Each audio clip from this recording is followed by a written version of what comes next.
أعوذ بالله من الشيطان الرجيم. بسم الله الرحمن الرحيم. السلام عليكم ورحمة الله وبركاته. إن الحمد لله نحمده ونستعينه ونستغفره ونعوذ بالله من شرور أنفسنا ومن سيئات أعمالنا. من يهد الله فلا مضل له ومن يضلله فلا هادي له. أشهد أن لا إله إلا الله وحده لا شريك له وأشهد أن محمدا عبده ورسوله لا نبي بعده. قال الله تعالى في القرآن الكريم: أعوذ بالله من الشيطان الرجيم. بسم الله الرحمن الرحيم.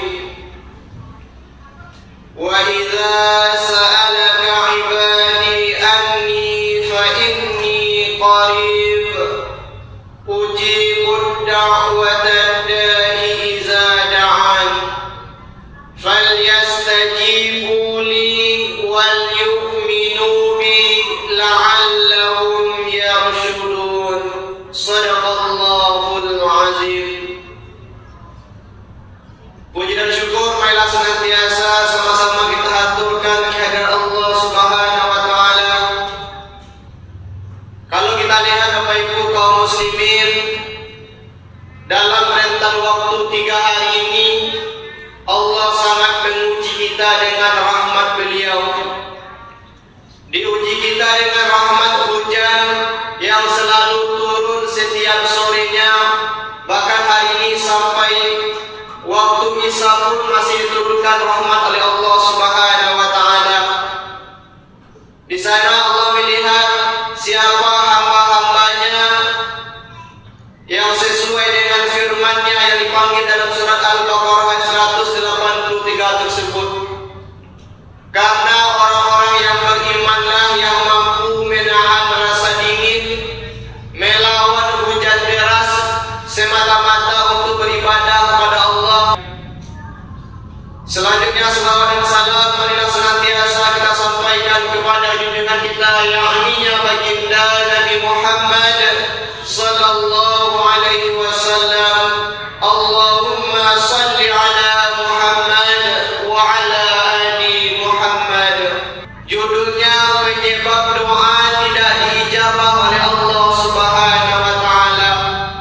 Bagi kita umat Islam khususnya, kata doa bukanlah kata yang asing.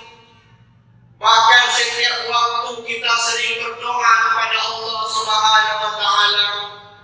Bahkan pada malam hari ini kita melaksanakan salat Isya secara berjamaah 4 rakaat. Itu juga termasuk rangkaian doa kepada Allah Subhanahu wa taala. Karena setiap bacaan, setiap kalimat yang kita tunaikan ketika melaksanakan sholat itu banyak kata-kata doa yang tergambar di dalamnya. Apalagi Bapak Ibu kaum muslimin, ketika selesai sholat kita tambah lagi dengan doa khusus kepada Allah Subhanahu wa taala, terutama untuk pribadi, keluarga dan kaum muslimin umumnya.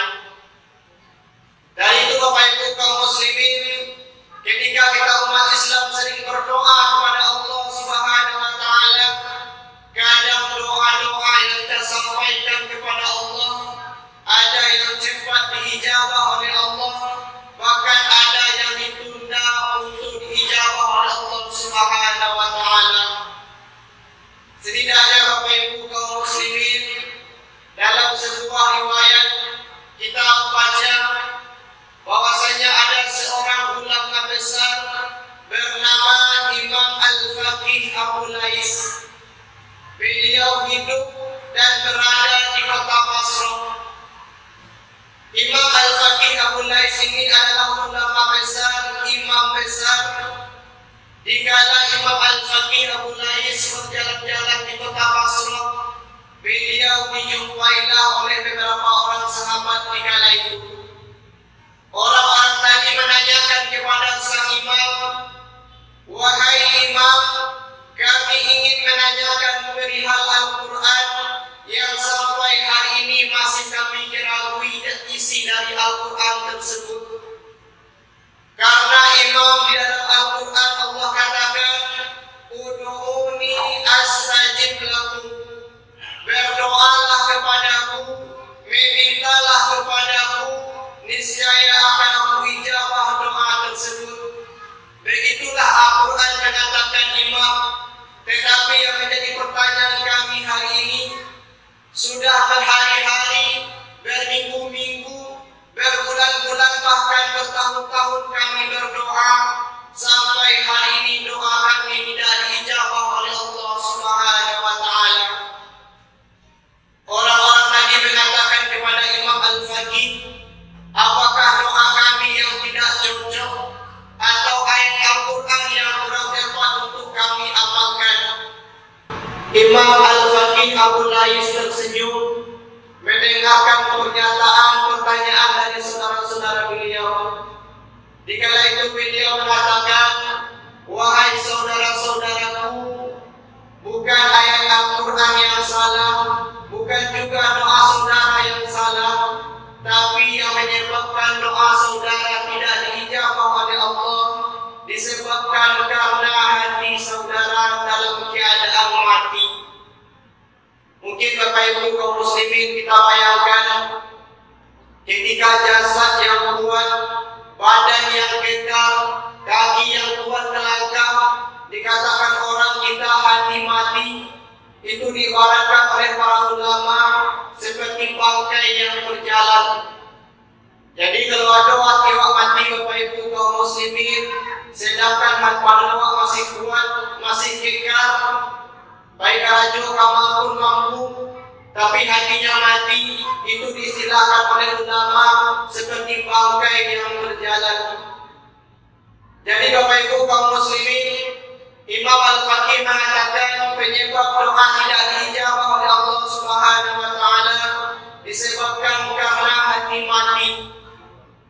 Dikala itu para sahabat kembali menanyakan kepada Imam Al-Faqih, wahai Imam, apa yang menyebabkan hati kami mati sehingga doa kami tidak diijabah oleh Allah Subhanahu wa Ta'ala? Dikala itu Bapak Ibu kaum muslimin, Imam Al-Faqih memberikan beberapa penjelasan yang menyebabkan hati seseorang mati sehingga doa tidak diijabah oleh Allah. Yang pertama, kata Imam Al-Faqih Abu Lais, yang menyebabkan hati mati sehingga doa tidak diijabah oleh Allah, saudara kenal dengan Allah, tetapi saudara tidak melaksanakan hak Allah dan melaksanakan kewajiban saudara kepada Allah Subhanahu wa Ta'ala. Tentu Bapak Ibu kaum muslimin, kita dihadirkan oleh Allah Subhanahu wa Ta'ala semata-mata bukan untuk hidup di permukaan bumi ini, tetapi tugas kita dihadirkan oleh Allah. Wa ma khalaqatul jinna wal insa illa liya'budun. Kita dihadirkan oleh Allah adalah untuk beribadah, menghambakan diri semata-mata hanya kepada Allah Subhanahu wa Ta'ala. Tetapi ketika kita dihadirkan untuk beribadah, kita tidak melaksanakan ibadah tersebut, di sanalah hati kita menjadi mati sehingga doa tidak diijabah oleh Allah Subhanahu wa Ta'ala. Panggilan orang yang beriman menurut surat Al-Baqarah ayat 183 tersebut, 3 golongan orang yang beriman yang dipanggil Allah Subhanahu wa Ta'ala. Yang pertama, orang yang imannya mendekati Allah, orang yang imannya dekat dengan Allah Subhanahu wa Ta'ala. Yang kedua, orang yang imannya separuh-separuh. Kalau dia mendapatkan kesenangan, dia lupa dengan Allah. Ketika dia mendapatkan kesusahan, dia ingat dengan Allah. Itu titel orang beriman yang kedua. Sedangkan orang yang beriman yang ketiga, dia beriman kepada Allah,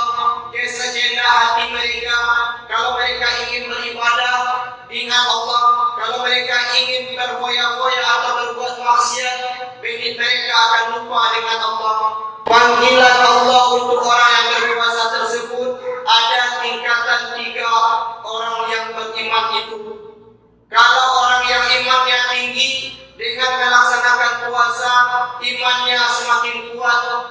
Kalau orang yang imannya menengah melaksanakan ibadah puasa, insya Allah imannya semakin meningkat. Apalagi iman orang yang rendah, apabila mereka melaksanakan ibadah puasa, insya Allah mereka akan menaiki tingkat yang lebih tinggi lagi keimanan tersebut.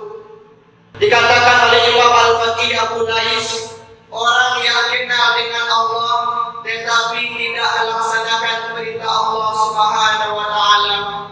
Mungkin sedikit analogi Bapak Ibu kaum muslimin, ketika kita dipanggil oleh Allah Subhanahu wa taala melalui seruan azan muazin, masih banyak kita dengar dari mulut umat Islam hari ini kata-kata tunggu kepada Allah Subhanahu wa taala.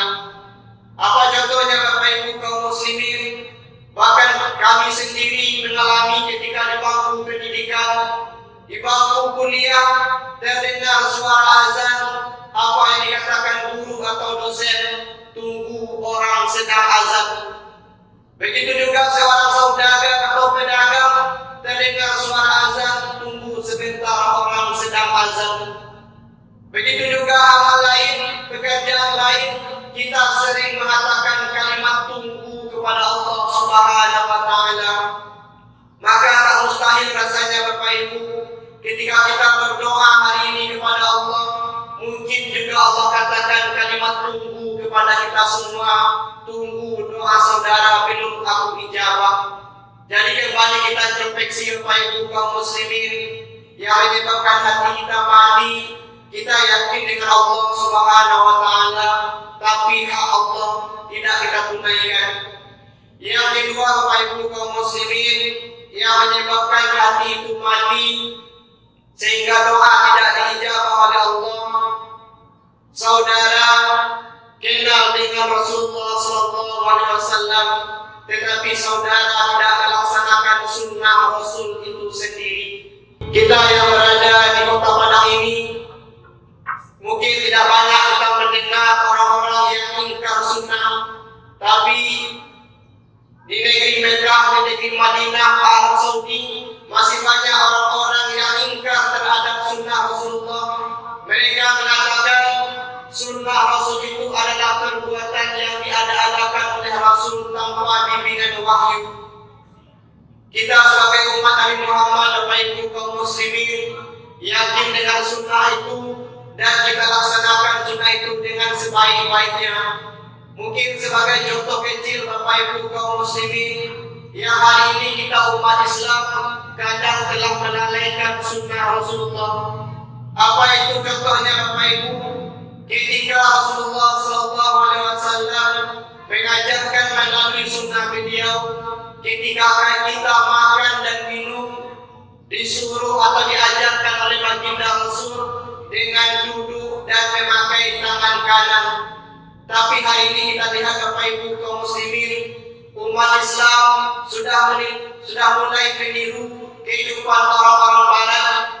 Contohnya ketika mereka melaksanakan pesta, baik itu pesta pernikahan atau pesta yang lain, bahkan umat Islam hari ini sengaja mereka tidak menyediakan kursi atau bangku untuk para tamu dengan tujuan menghemat tempat dan membiarkan orang makan dan minum dengan berdiri.